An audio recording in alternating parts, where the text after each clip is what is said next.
What's up? King Britt here.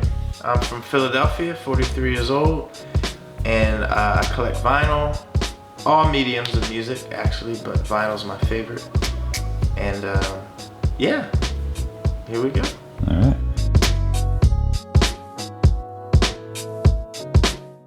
I love your site, Dust and Grooves.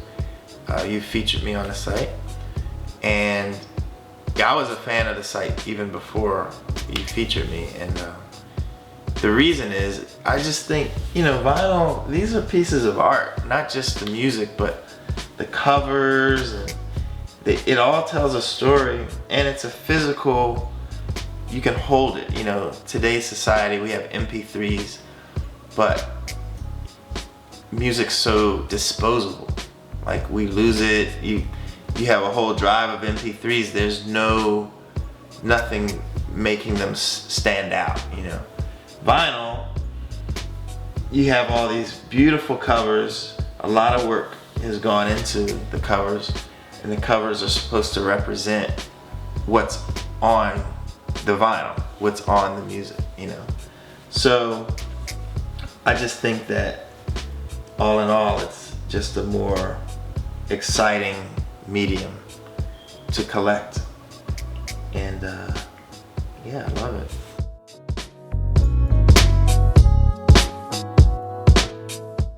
It's so important to preserve vinyl. I mean, it's just like, basically us as collectors, we're archaeologists of sound, and the quote unquote term digging, that's where it comes from. You go to a dig for archaeology, you find bones and items from the past, which give you an idea of what society was at that moment.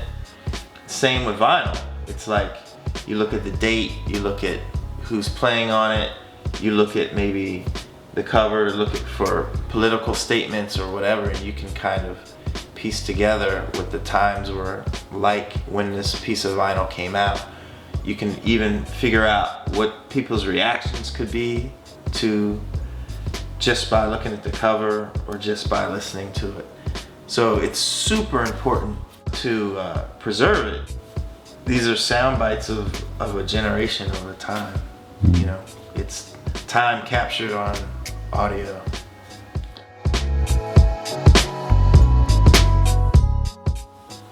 CDs don't last. Vinyl lasts. Unless, you leave it in the sun or something. But vinyl lasts forever. I mean, there's 78s from the 20s and 30s that you can still play today. But CDs only last about, I think, 8 years to 10 years until they start to lose their fidelity and sound. So yeah, I just think that, and plus the history of vinyl, how it's made, how it's manufactured, it's really an amazing process. So I think all of that should be preserved. Even though when I DJ, I play digital files, and I use a computer, and I don't even use CDs anymore, because it's become more of a performance than just playing vinyl. Plus, traveling, you can't really carry the vinyl. Right.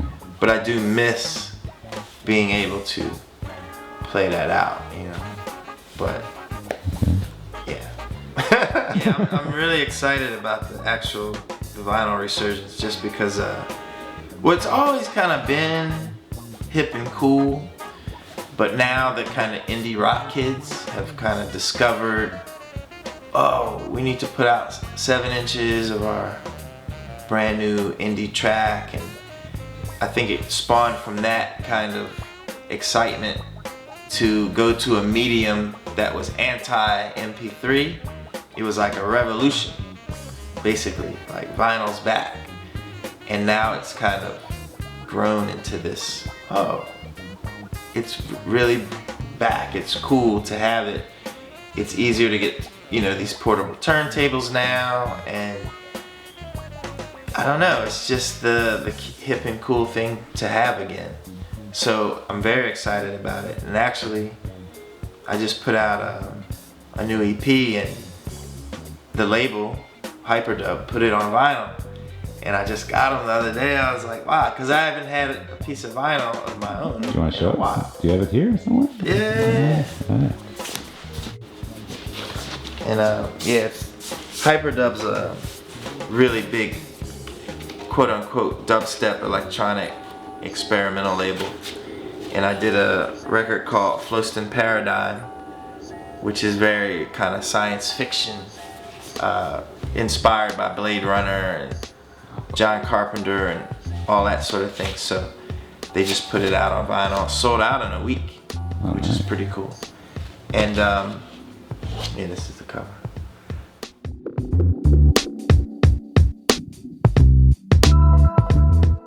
You know, I think it's a generational thing.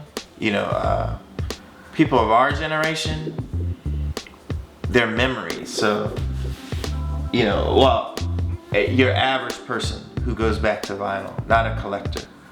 These have memories, you know. It's like someone may see this in a store.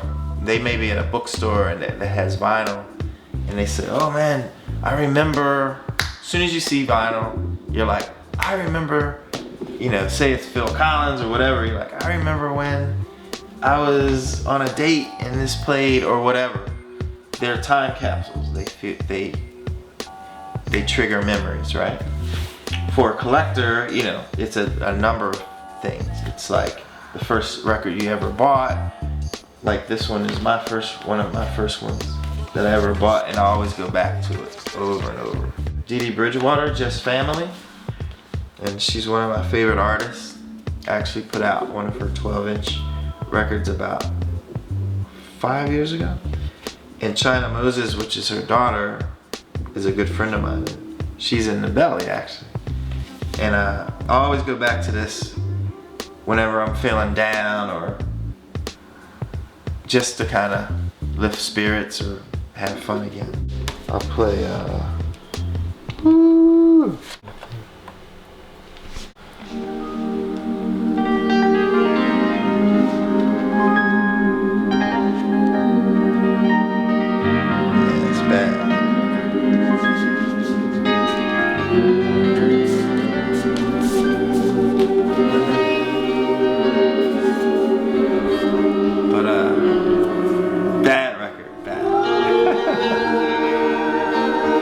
Like, it's so soulful. You got all the influences: gospel, funk, jazz. It's crazy. It might be too loud, actually.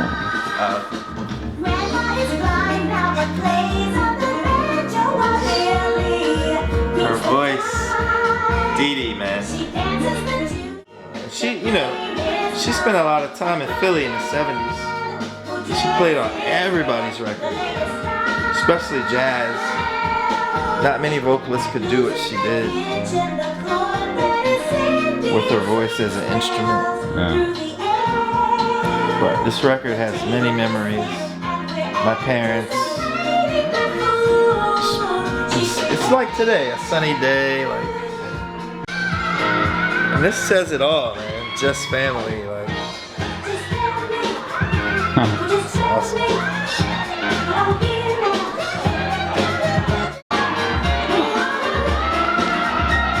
Let's go.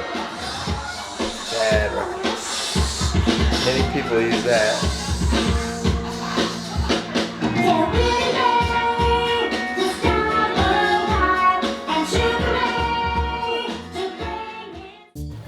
I really had a lot of records as a kid because my dad would take me to the record store on Chester Avenue, was near where I grew up, and they always gave me promos.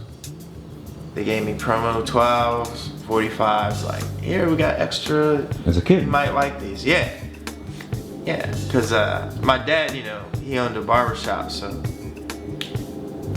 they figured, you know, he'd play it in the shop, whatever, right?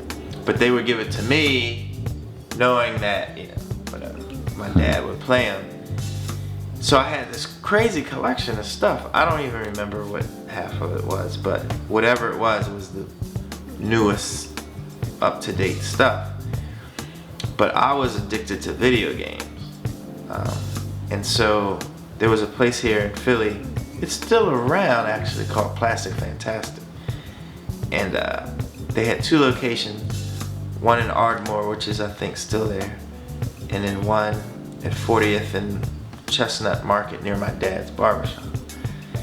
So one day, man, it was just like Asteroids had come out, Defender, like all these games, and I was just like, yo, I don't need these records.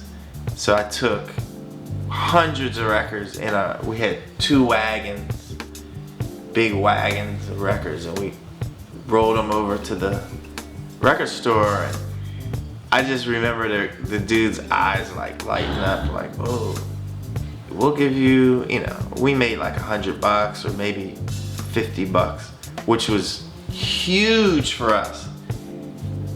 Stuff was a quarter where we're going, So we had money for like weeks to go to the arcade.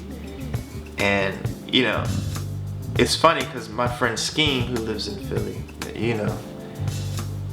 there's a place up the street called Barcade that just opened. So it's every arcade game, but it's also a bar. And it's like, there's one in Brooklyn too, so they opened here.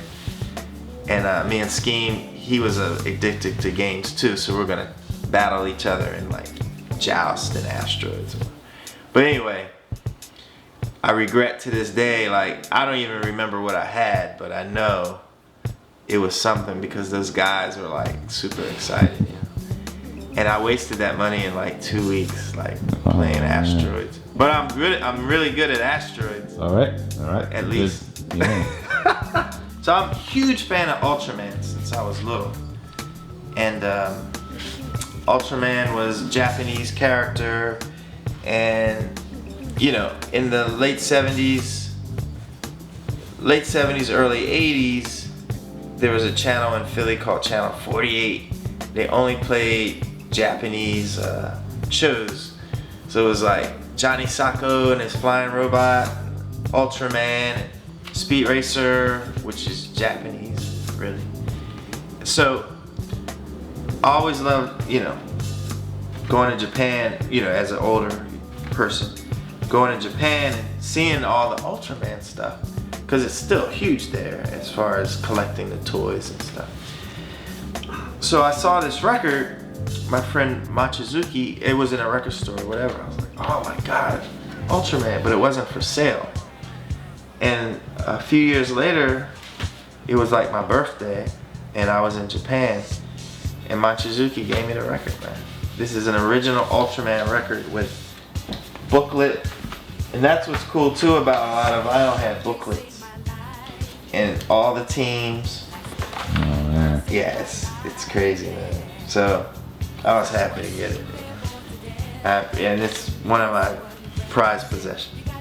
You gotta get up, you gotta get down, girl. You drive me crazy, baby.